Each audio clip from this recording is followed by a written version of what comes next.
Shalom, kembali lagi bersama saya Ida Kristiana. Saat ini saya akan menyampaikan firman Tuhan dengan judul Masa Tunggu atau Waiting Period. Masa tunggu atau waiting period itu adalah jangka waktu tertentu yang harus dilalui terlebih dahulu sebelum kita mendapatkan manfaat dari sesuatu yang kita perjuangkan. Jadi terkadang segala sesuatu ada masa tunggu gitu. Kita contoh lah, kita masak gitu, ada waktunya kita habiskan untuk menunggu masakan itu matang gitu, masa tunggu gitu. Dan banyak sekali dalam hidup kita, kalau kita hitung, kalau kita catat, banyak sekali waktu-waktu yang kita habiskan untuk menunggu. Kita ketemu dokter, kita janjian bertemu sama dokter, ada masa di mana kita menunggu gitu ya. Kadang janjiannya jam 1, datangnya setengah 2 gitu ya. Kemudian kita menunggu pengumuman kelulusan, kita menunggu kapan ya bisa lulus dari perguruan tinggi gitu. Kita menunggu adanya tawaran pekerjaannya sudah kita nanti-nantikan. Kemudian kita menunggu waktu yang tepat untuk kita menikah. Kita menunggu hasil nilai ujian kita keluar. Kita menunggu semua yang kita doakan, kita perjuangkan di dalam Tuhan terjadi. Kita menunggu orang yang kita kasihi bisa terima Tuhan Yesus. Kita menunggu, ini para pria dan wanita single, kita menunggu Tuhan memberikan pasangan yang tepat, pasangan yang terbaik. Kita berdoa, kita bertekun, kita melakukan formulasi 4B, itu formulasi saya. Pertama berdoa sungguh-sungguh, kedua berusaha sungguh-sungguh, ketiga berkaca gitu ya, dandan gitu ya. Yang keempat udah 3B udah dilakuin, B yang keempat bersabar menunggu karena belum juga datang gitu ya. Kita menunggu, kemudian kita banyak sekali rumah tangga yang menunggu Tuhan berikan karunia keturunan, kemudian menunggu pasangannya dipulihkan, menunggu rumah tangganya dipulihkan, menunggu hidupnya dipulihkan, menunggu kesembuhan terjadi atas kehidupannya. Menunggu menjadi sesuatu yang mudah jika kita tahu kapan itu terjadi. Contoh, saya janjian sama suami mau dinner bareng gitu ya. Kalau udah janjian, oke, besok kita dinner bareng jam 6. Pasti buat saya pribadi menunggu bukan sesuatu yang sulit. Udah pasti karena besok jam 6 saya akan pergi, jam 5 saya akan siap-siap gitu kan, baru kita pergi gitu. Tetapi menunggu akan menjadi sesuatu yang sangat sulit bila kita tidak tahu kapan itu terjadi. Ya, kalau kita nggak tahu kapan itu terjadi, menunggu itu sesuatu yang aduh bener nggak ya? Aduh aku ini sedang buang-buang waktu nggak ya? Aduh beneran nggak ya ini terjadi ya? Kita akan galau, kita akan bingung, kita juga kadang overthinking, kita juga kadang gelisah, nggak nyaman, nggak enak, karena nggak tahu bakal terjadi apa enggak. Seperti itu. Dan kita menunggu-nunggu sesuatu yang entah pasti entah nggak pasti gitu ya. Itu sesuatu yang nggak gampang. Dan saya jumpai banyak sekali orang-orang yang di masa-masa Tuhan taruh hidupnya di masa menunggu ini. Gitu, menunggu apa? Menunggu pemulihan rumah tangga terjadi. Mungkin mereka sudah berdoa buat pasangannya sekian lama. Mereka berdoa, Tuhan, ubah aku, ubah pasanganku, pulihkan kami Tuhan. Tapi hari demi hari, waktu demi waktu, bulan demi bulan, keadaannya masih tetap sama atau bahkan semakin buruk. Nah, ruang tunggu seperti ini tuh gak mudah sekali untuk dijalani. Dan banyak orang memilih daripada aku buang-buang waktu untuk menunggu sesuatu yang tidak jelas, tidak pasti. Banyak orang memilih untuk udah deh, stop aja, berhenti di titik ini, aku udah gak mau menunggu lagi. Dan satu tokoh yang kita jumpai, Abraham. Tuhan memberikan janji kepada Abraham, Abraham, kamu akan punya keturunan, keturunanmu seperti bintang di langit dan pasir di tepi laut. Banyak ya, banyak sekali keturunannya. Abraham terima janji Tuhan itu. Tapi setelah ditunggu-tunggu, tahun pertama tidak ada, tahun kedua tidak ada, tahun ketiga tidak ada, dan Sarah berpikir kreatif untuk membantu Tuhan menggenapi janjinya. Kemudian diambillah Hagar, kita tahu kisah itu ya. Tapi saudara, kita lihat di akhir dari cerita Abraham, setelah 25 tahun dari firman Tuhan itu, Tuhan menggenapi janjinya. Lahirlah Ishak. Diperlukan waktu 25 tahun, saudara, untuk bisa menanti-nantikan janji Tuhan itu. Dan banyak orang gak tahan karena lama, saudara, lama. Dan kalau waktu tunggunya enak, ya enak. Tapi kalau waktu tunggunya nggak enak, nggak nyaman, itu nggak nyaman banget, nggak enak banget, dan pengen cepat keluar, gitu. Misal ada beberapa segmentasi nasabah. Kalau di bank itu ada nasabah kelas ini, kelas A, kelas B, kelas C, kelas D gitu. Ada nasabah yang kelasnya tinggi banget gitu ya, katakanlah yang high banget, level paling tinggi nasabahnya. Biasanya untuk nasabah-nasabah yang levelnya tinggi itu di bank-bank itu memberikan fasilitas khusus. Pada saat menunggu ditanya mau minum apa, kopi, mau snack apa, benar-benar dijamu, disediakan, dilayani, dan menunggu menjadi sesuatu yang tidak membosankan, menjadi sesuatu yang menyenangkan karena dilayani dengan sangat luar biasa. Tapi bayangkan kita harus menunggu nih antrian jam 8 gitu ya, kemudian nunggu antriannya panjang dan mungkin nanti kita bisa 3 jam ngantri. Itu pasti nggak enak banget gitu ya, nggak enak banget. Dan saya terkesima banget dengan satu tokoh yang bernama Yusuf ini. Berkali-kali saya baca ayatnya, kisahnya, itu memberikan pengertian-pengertian yang baru dalam kehidupan saya. Harusnya Yusuf ini hidupnya enak, saudara.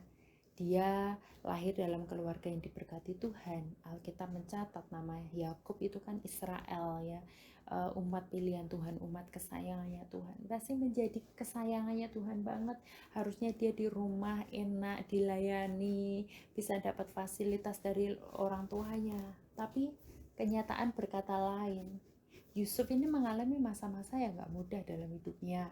Dia harus mengalami dicuri, dia dijual, kemudian difitnah, dan masuk penjara, saudara. Dia menjadi budak. Dan pasti saya berpikir, merenungkan ya, Yusuf ini pasti ada momen-momen dalam hidupnya di mana dia akan berkata sama Tuhan, kapan ya semuanya ini akan berakhir?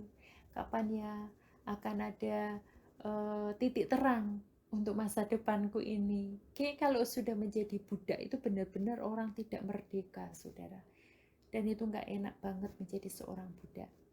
Dan satu kali saya membaca Kejadian 40 ya, Kejadian 40 saat Yusuf itu ketemu dengan juru minuman dan juru roti ya, juru minuman dan juru roti. Kemudian juru minuman dan juru roti ini sedang bermimpi, kemudian dia gelisah, aduh kenapa aku mimpi seperti ini, artinya apa gitu ya. Kemudian dia cerita kepada Yusuf dari mimpinya itu, kemudian Yusuf mengartikan. Kita baca ya Kejadian 40 ayat 13. Dalam 3 hari ini Firaun akan meninggikan engkau dan mengembalikan engkau ke dalam pangkatmu yang dahulu, dan engkau akan menyampaikan piala ke tangan Firaun seperti dahulu kala ketika engkau jadi juru minumannya. Jadi rupa-rupanya juru minuman itu akan dikembalikan ke pangkatnya yang semula, saudara. Itu arti dari mimpi itu. Dan satu aja yang dipesan banget sama Yusuf ini, Tuhan, mungkin ini momen kalau sampai juru minuman ini benar-benar naik ke pangkatnya lagi. Moga-moga Tuhan memberikan keadilan dalam hidupku. Moga-moga Tuhan ini adalah peluang untuk aku bisa bebas gitu ya. Itu harapan Yusuf. Kita baca ayat 14. Tetapi ingatlah kepadaku apabila keadaanmu telah baik nanti, tunjukkanlah terima kasihmu kepadaku dengan menceritakan hal ihwalku kepada Fir'aun, dan tolong keluarkan aku dari rumah ini. Itu pengharapannya Yusuf.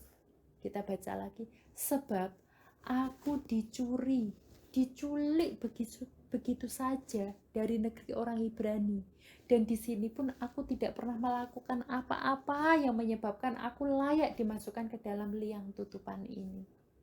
Saudara tahu, disinilah saya membaca jeritan hatinya Yusuf yang benar-benar. Sepanjang saya baca ayatnya, saya tidak melihat pembelaan Yusuf atas semua peristiwa yang dia alami, atas setiap masa-masa sukar yang dia alami. Tapi di ayat ini saya benar-benar membayangkan dia itu begging sampai ngemis, tolong ya, nanti kalau kamu benar-benar kembali ke jabatanmu, katakan ini kepada Fir'aun, aku itu nggak salah. Ini sesuatu gimana ya, kalau saya membayangkan itu sesuatu pengharapan yang sangat besar yang Yusuf taruh kepada juru minuman ini. Dia begging, dia mohon, tolong ya, aku tuh nggak salah gitu ya. Dan ayat 20 kita baca, dan terjadilah pada hari ketiga, hari kelahiran Fir'aun, maka Fir'aun mengadakan perjamuan untuk semua pegawainya.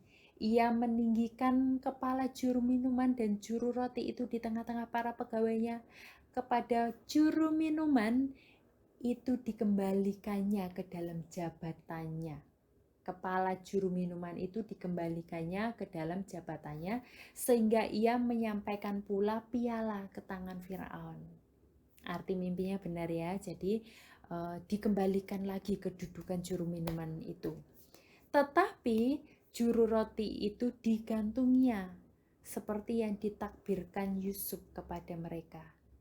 Nah, ayat 23 ini sangat menyedihkan, saudara. Tetapi Yusuf tidaklah diingat oleh kepala juru minuman itu, melainkan dilupakannya. Oh, ini bukan sesuatu yang mudah, saudara. Dia selalu ingin melihat awan setelapak tangan, di mana Yusuf ini bisa punya sedikit peluang untuk hidupnya punya masa depan yang cerah, saudara. Tapi dari umur berapa, 17 tahun gitu ya, sampai di momen dia ketemu juru minuman itu, nothing happen. Tapi satu yang luar biasa, berkali-kali ketika saya khotbah, saya selalu singgung Yusuf ini. Tetapi Yusuf ini sama sekali, saya melihat dia tidak punya respon hati yang buruk. Dia punya respon hati yang baik terhadap satu peristiwa. Dia tetap mengerjakan yang terbaik. Jadi budak pun budak yang terbaik. Jadi tahanan pun tahanan yang terbaik. Sampai kepala penjara mempercayakan semua kepada Yusuf. Sampai Potifar pun mempercayakan semua rumah tangganya kepada Yusuf. Dia ini orang yang cakap. Oke, aku tersakiti. Oke, aku diperlakukan tidak adil, tapi aku memilih untuk tidak pahit. Dia memilih untuk tetap berkarya. Dia memilih untuk tetap mau maju. Dia memilih untuk tetap bisa melihat peluang. Pasti ada terang ini. Segelap-gelapnya hidupku pasti ada terang ini. Gitu. Dan saudara, waktunya Tuhan selalu tiba. Tepat pada waktunya. Kita baca di Kejadian 41 ayat 1. Setelah lewat 2 tahun lamanya, berapa saudara? 2 tahun ya, 2 tahun.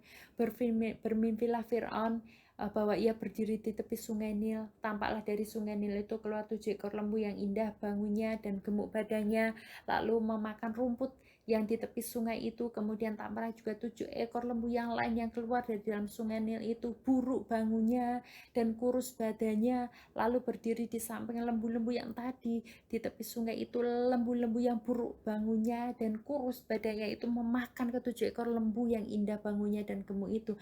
Lalu terjagalah Fir'aun. Setelah itu tertidurlah pula ia dan bermimpi yang sama kedua kali.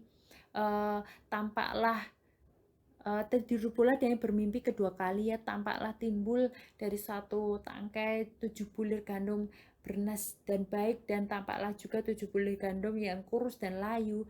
Bulir yang kurus itu menelan ke 70 bulir yang bernas dan berisi tadi. Lalu terjagalah Firaun, agaknya ia bermimpi.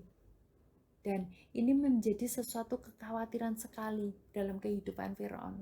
Dan saat itulah Tuhan mengingatkan kepada juru minuman tadi bahwa dia pernah bertemu dengan seorang yang bernama Yusuf yang bisa mengartikan mimpi.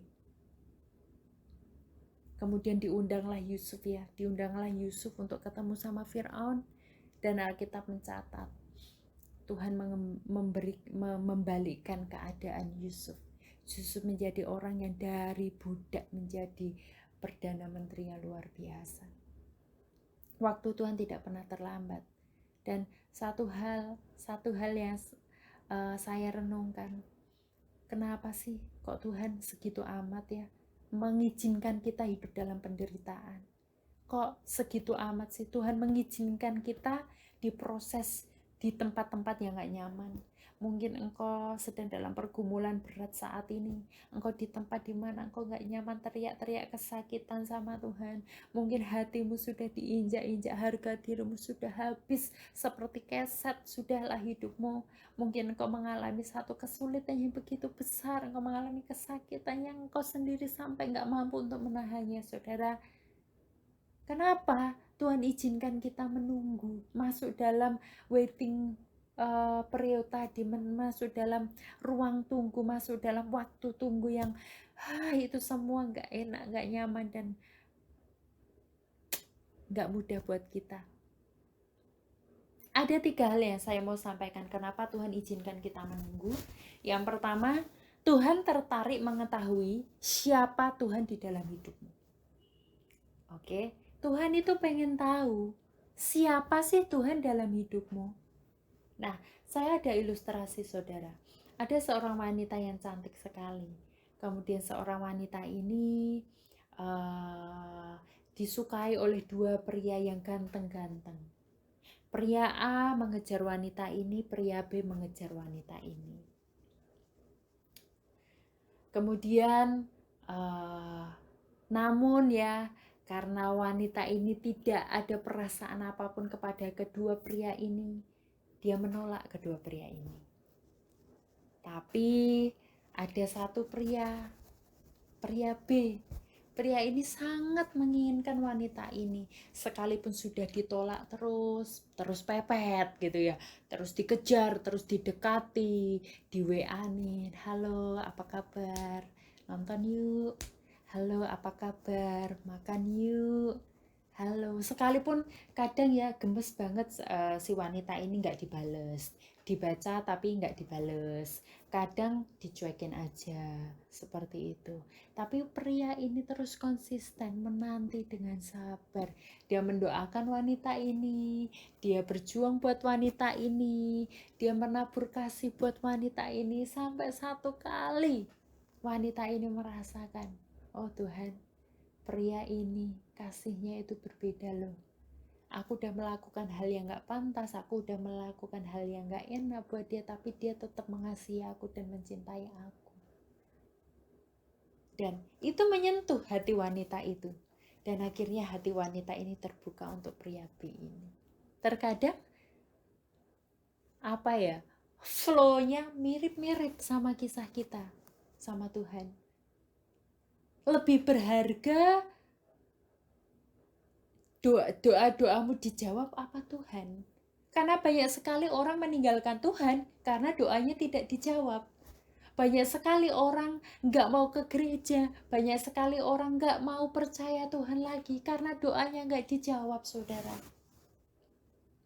Karena putus cinta, ditolak sama orang yang dia cintai, kepahitannya sama Tuhan.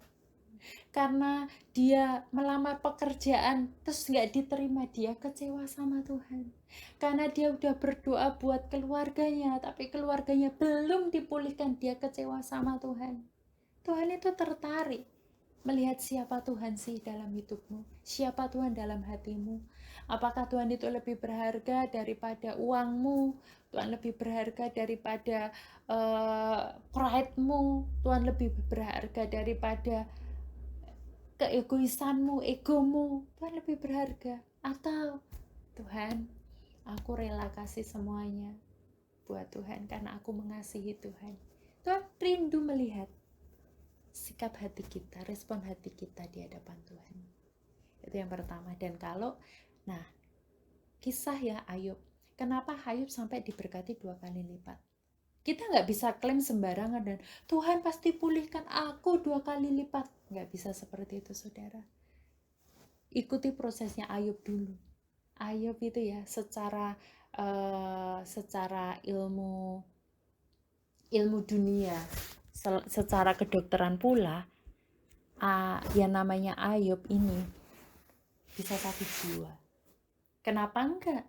1, harta kekayaannya habis. Kedua, 10 anaknya mati, saudara. Kita kehilangan 1 orang yang kita kasih aja kita bisa susah move on, kita bisa nangis-nangis, bahkan kita bisa kehilangan kekuatan kita karena kita kehilangan 1 orang yang sangat kita kasih, hati kita hancur. Tetapi yang dialami oleh Ayub kehilangan 10 orang. Terus istrinya bilang, masih bertekunkah engkau dengan kesalahanmu, kutukilah Allahmu dan matilah. Ya kan, istrinya pun pahit hati karena sebagai wanita juga sesuatu yang berat ketika dia harus kehilangan anak-anaknya, saudara.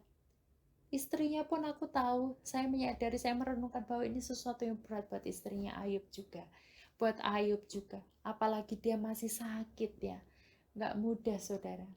Tapi satu hal yang membuat dia lulus dalam proses dan ujian Tuhan, yang membuat Tuhan gak segan-segan untuk kasih apapun yang demi kebahagiaan Ayub, Tuhan kembalikan semua. Karena Tuhan tahu isi hati Ayub, benar-benar dia bilang, Tuhan, Engkau yang memberi, Engkau yang mengambil, terpujilah namamu Tuhan.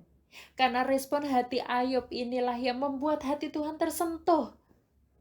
Yang membuat hati Tuhan tersentuh. Maka Tuhan tidak segan-segan memberikan semuanya buat Ayub, saudara. Dan yang kedua, kenapa Tuhan izinkan kita menunggu? Jawabannya ada sesuatu yang ingin Tuhan ubah dalam diri kita. Tuhan menunggu, Tuhan menahan-nahan. Kenapa gitu? Tuhan, kok Tuhan gak berkati aku? No, Tuhan berkati engkau, saudara. Tuhan mau mati buat engkau. Tuhan mau turun ke dunia buat engkau. Engkau itu berharga. Engkau itu luar biasa. Engkau, Alkitab mencatat, engkau itu biji matanya. Dan itu benar. Itu bukan hanya tulisan di Alkitab. Tuhan udah buktikan dia rela mati. Tapi kadang Tuhan sengaja menahan-nahan sesuatu dari hidupmu. Karena apa? Karena untuk kebaikanmu, saudara. Karena Tuhan ingin mengubah sesuatu dari hatimu, dalam hidupmu. Mungkin Tuhan sedang ingin memproses karaktermu, memotong semua yang tidak berguna dalam hidupmu, ketidaksabaranmu, kesombonganmu, keegoisanmu, harga diri yang terlalu tinggi. Tuhan mau semuanya itu benar-benar Tuhan habisin dalam hidup kita. Itulah kenapa seringkali jadi orang Kristen kita jangan langsung menengking-nengking persoalan ya. Kadang kita jadi orang Kristen, setiap masalah keluar dalam nama Yesus, pergi dalam nama Yesus. Gitu. Tidak semua masalah itu berasal dari kuasa kegelapan, saudara.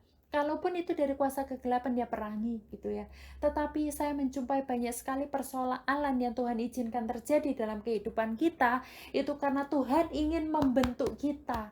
Lewat setiap proses, lewat setiap penantian, kita diperhadapkan pada pasangan yang sungguh sangat menguras kesabaran kita, menguras hati kita, menguras air mata kita. Semua karena apa? Bukan karena Tuhan tidak mengasihimu, bukan karena Tuhan tidak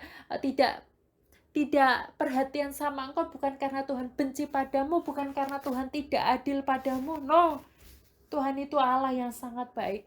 Kalaupun Tuhan izinkan kamu di masa-masa yang tidak baik, itu karena Tuhan ingin mengubah sesuatu di dalam dirimu. Tuhan ingin mengubah hatimu, Tuhan ingin mengubah responmu, Tuhan ingin mengubah fokusmu. Fokusmu di mana? Apakah fokusmu pada duniawi? pada semua yang berbau kedagingan, atau fokusmu pada Tuhan, saudara. Dan Tuhan memberikan engkau harta, kekayaan, memberikan engkau gaji yang tinggi, uang yang berlimpah, sesuatu yang mudah Tuhan, buat Tuhan itu, saudara. Sesuatu yang sangat mudah. Dan Tuhan kita bukan Tuhan yang pelit kok. Dia nggak hitung-hitungan. Bukan juga Tuhan yang transaksional. Bukan Tuhan yang kasih aku dulu baru aku kasih kamu. Tidak seperti itu. Bahkan sebelum kita jadi apa-apa dan saat kita bukan siapa-siapa, Tuhan sudah memilih kita. Itu kasihnya yang luar biasa. Maka hari ini saya berdoa, apapun keadaanmu di masa sulit sekalipun, jangan pernah engkau melihat Tuhan itu Allah yang buruk. Tapi lihatlah Tuhan sedang bekerja atas hidupmu untuk menyempurnakan engkau, melahirkan karakter-karakter Kristus di dalam dirimu, saudara. Itu yang Tuhan mau lakukan. Ada sesuatu yang ingin Tuhan ubah dari diri kita. Dan yang ketiga, kenapa Tuhan izinkan kita menunggu? Karena saat-saat kita menunggu itulah Tuhan melatih hati dan iman kita untuk percaya. Percaya itu nggak gampang, saudara. Percaya sesuatu yang dari tahun ke tahun tidak ada hasil, tidak ada perubahan. Seperti Abraham, nggak gampang. Kita nggak bisa menghakimi Abraham bahwa Abraham nggak lolos proses, karena kenyataannya sulit menantikan janji Tuhan dan digenapi setelah 25 tahun, saudara. Seperti Yusuf, nggak gampang, saudara, hidup di dalam mengalami sesuatu yang tidak adil, dia tidak mendapatkan keadilan, nggak gampang. Tapi satu hal, Tuhan nggak pernah merugikan apapun. Setiap tetesan air mata yang Yusuf teteskan, setiap perjuangan, setiap kerugian, setiap apapun Yusuf alami, saat dia rela, oke Tuhan, aku mau disalibkan, kedaginganku, egoku, semua sampai di titik nol, sampai minus, saudara. Dan tepat pada waktunya, saat kualitasnya udah jadi, saat dia sudah teruji, saat emasnya udah murni, sudah dimurnikan hidupnya, Yusuf seperti emas, Tuhan launching dia tinggi-tinggi, gak nanggung-nanggung. Tuhan launching si Yusuf ini tinggi-tinggi, di posisi yang tinggi, menjadi seorang penguasa yang besar. Dan kita bisa lihat responnya, hatinya. Dia gak kecewa ketika ketemu saudaranya. Ada belas kasihan, ada hati yang lembut, saudara. Itu yang Tuhan mau. Kalau saat ini Tuhan masih mengizinkan engkau di masa tunggu, cek hati kita. Masihkah ada sesuatu yang nggak layak, nggak bagus, nggak baik yang tinggal di dalam hati kita? Masih ada kekecewaan, kepahitan, masih ada kemarahan yang kau simpan dalam hatimu? Lepaskan semuanya itu, saudara. Lepaskan. Penghakiman itu milik Tuhan. Kalaupun engkau diperlakukan nggak enak, engkau diperlakukan nggak adil, engkau diperlakukan buruk, ampuni. Ampuni, saudara. Karena kita pun juga melakukan hal yang sama pada Tuhan, dan Tuhan ngampunin kita. Tuhan mau ngampunin kita, Tuhan mau ngampunin kita dosa kita yang sudah merah seperti kain kirmizi, Tuhan bisa ubah seputih bulu domba. Dan saat kita tahu tujuan Tuhan menempatkan kita di waktu tunggu ini, di ruang tunggunya Tuhan, kita bisa berespon benar, kita bisa berespon positif, kita bisa melihat segala sesuatu bahwa Allahku sedang bekerja mendatangkan sesuatu yang baik atas hidupku. Merelakan, ikhlas, legowo, jalani proses, sukacita, punya respon hati yang benar. Oke Tuhan, memang belum terjadi pemulihan dalam hidupku, tapi aku mau tetap menabur yang baik. Aku mau tetap mengasihi, aku mau tetap mengampuni, aku mau tetap berjuang Tuhan. Aku mau tetap tekun berdoa, karena aku percaya semua apa yang kita lakukan tidak akan pernah sia-sia. Jangan jemu-jemu engkau berbuat baik, jika tiba waktunya engkau akan menuai, jika tidak menjadi lemah.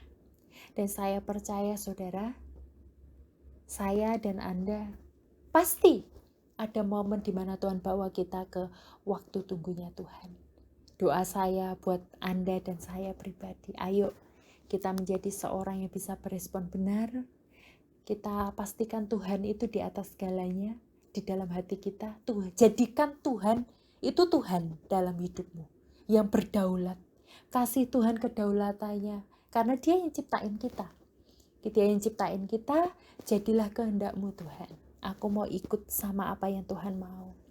Dan bantu aku untuk merubah hidupku serupa dengan Kristus. Dan juga buat aku percaya sama Tuhan. Sekalipun tidak ada dasar untuk percaya, tapi Abraham percaya. Maka Tuhan memperhitungkan semuanya itu sebagai kebenaran. Tetap semangat di waktu tunggunya Tuhan. Tuhan Yesus memberkati.